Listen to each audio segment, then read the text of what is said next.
ഈശോ മിശിഹായിക്ക് സ്തുതിയായിരിക്കട്ടെ. 13ഉം 14ഉം സ്ഥലങ്ങൾ അടക്കമാണ്. ശരിക്കും ഈശോയുടെ ശരീരത്തിൻ്റെ അടക്കം. അതിന് തൊട്ട് മുൻപ് പരിശുദ്ധ മാതാവിൻ്റെ മടിയിലേക്ക് ഈശോയുടെ മൃതശരീരം വയ്ക്കുന്നുണ്ട്.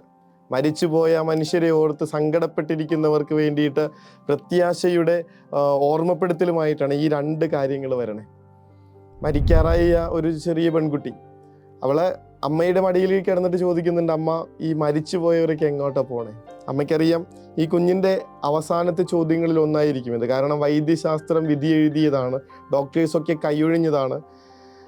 അമ്മ തൻ്റെ കുഞ്ഞിൻ്റെ അവസാനത്തെ ചോദ്യമാണെന്ന് അറിഞ്ഞുകൊണ്ട് തന്നെ അവൾക്ക് ഉത്തരം കൊടുക്കുന്നുണ്ട്. മോളെ, നീ ചെറുതായിരുന്ന സമയത്ത്, തീരെ കുഞ്ഞായിരുന്ന സമയത്ത് നിൻ്റെ പപ്പ വരുന്നത് കാത്തു നിൽക്കുമായിരുന്നു. കാത്തിരുന്ന് നീ ചിലപ്പോൾ ഉറങ്ങിപ്പോവും. ചില സമയത്ത് നമ്മുടെ വീടിൻ്റെ ഉമ്മറത്തിരുന്നാണ് ഉറങ്ങിപ്പോണേ. ചില സമയത്ത് നിൻ്റെ കുഞ്ഞു സൈക്കിളിൽ പപ്പയെ നോക്കിയിരുന്ന് അവിടെ തന്നെ ഇരുന്ന് ഉറങ്ങും. അതും അല്ലെങ്കിൽ ചിലപ്പോൾ നിൻ്റെ സ്റ്റഡി ടേബിളിൽ തലചായ്ച്ച് കിടന്നുറങ്ങും. പക്ഷെ എവിടെയൊക്കെ കിടന്നുറങ്ങിയാലും നീ പിറ്റേ ദിവസം രാവിലെ ഉണർന്നെഴുന്നേൽക്കുമ്പോൾ നിന്നെ തന്നെ കാണുന്നത് നിൻ്റെ പപ്പയുടെ നെഞ്ചിയിൽ തലചായ്ച്ച് കിടക്കുന്നതായിട്ടാണ്. ഇതുപോലെ തന്നെ മനുഷ്യരും മരിച്ചടക്കപ്പെടുന്നവരൊക്കെ ദൈവത്തിൻ്റെ മടിയിലേക്കാണ് അടക്കപ്പെടുന്നതെന്നുള്ള ഓർമ്മപ്പെടുത്തലുമായി ഈ രണ്ട് സ്ഥലങ്ങളും ഒന്നൊന്ന് കൂട്ടി വായിക്കണം.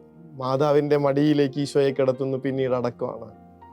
അത് എന്നേക്കുമായിട്ട് ഒടുങ്ങിപ്പോകാനായിട്ടുള്ളൊരു അടക്കമല്ല അത്. കാരണം നമ്മൾ മരിച്ചു പോയവരെയൊക്കെ അടക്കുന്നത് ദൈവത്തിൻ്റെ മടിയിലാണെന്ന്, ദൈവമാതാവിൻ്റെ മടിയിലാണെന്ന്, അത് ഉയർപ്പിലേക്കുള്ള വഴിയാണെന്ന് നമ്മളെ ഇത് ഓർമ്മപ്പെടുത്തി തരും. മരിച്ചവരെ ഓർത്തിങ്ങനെ കരഞ്ഞിരിക്കാതെ 14 വർഷങ്ങളായിട്ട് സ്വന്തം മകൻ മരിച്ചു പോയതിനെ ഓർത്ത് കരഞ്ഞും തപിച്ചും വാതിൽ പോലും തുറക്കാതെ ജീവിച്ചിരുന്ന ഒരപ്പനെ അമ്മയെയും ചെന്ന് കണ്ടത് ജീസസ് യൂത്തുകാര് പിള്ളേരായിട്ടാണ്. ഒരു സമയം 14 വർഷങ്ങൾ ഇവർ ചെന്ന് പതുക്കെ കയറ്റുന്നില്ല നമ്മൾ ആരെയും.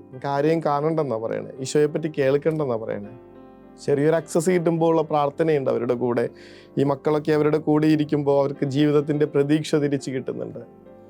അവൻ അവിടെ കർത്താവിൻ്റെ കൂടെ സന്തോഷത്തിൽ ജീവിക്കുന്നു എന്ന് പറഞ്ഞു കൊടുക്കുമ്പോഴാണ് അവരിങ്ങനെ ഭയങ്കരമായിട്ട് മാറുന്നത്.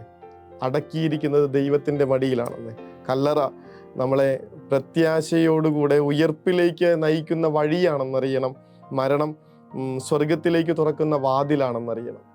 ഇങ്ങനെ അതുകൊണ്ട് തന്നെ മരിച്ചു പോയവരെ ഓർത്ത് സങ്കടപ്പെട്ടിരിക്കാനല്ല, നേരെ മറിച്ച് അവർക്ക് വേണ്ടി പ്രാർത്ഥനയുടെ ബലം കൊടുത്ത് അവരെ സ്വർഗത്തിലേക്ക് കൊണ്ടുപോകാനായിട്ടുള്ള ശ്രമം നടത്താനാണ് നമ്മൾ ഈ ഭൂമിയിലുള്ളവരുടെ നിയോഗമെന്ന് സഭ പഠിപ്പിച്ചു തരും. മരിച്ചടക്കപ്പെട്ടവർക്ക് വേണ്ടിയിട്ട് കണ്ണീരൊഴുക്കി കാത്തിരിക്കേണ്ട കാര്യമില്ല. പ്രാർത്ഥനയുടെ ബലം കൊടുത്ത് അവരുടെ സ്വർഗ സൗഭാഗ്യത്തിന് വേണ്ടിയിട്ട് പ്രത്യാശയോടുകൂടി അവരെ സഹായിക്കുക.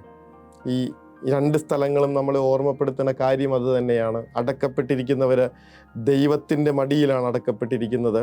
അവർക്ക് വേണ്ടി ഇനി കണ്ണീരൊഴുക്കേണ്ട കാര്യമില്ല.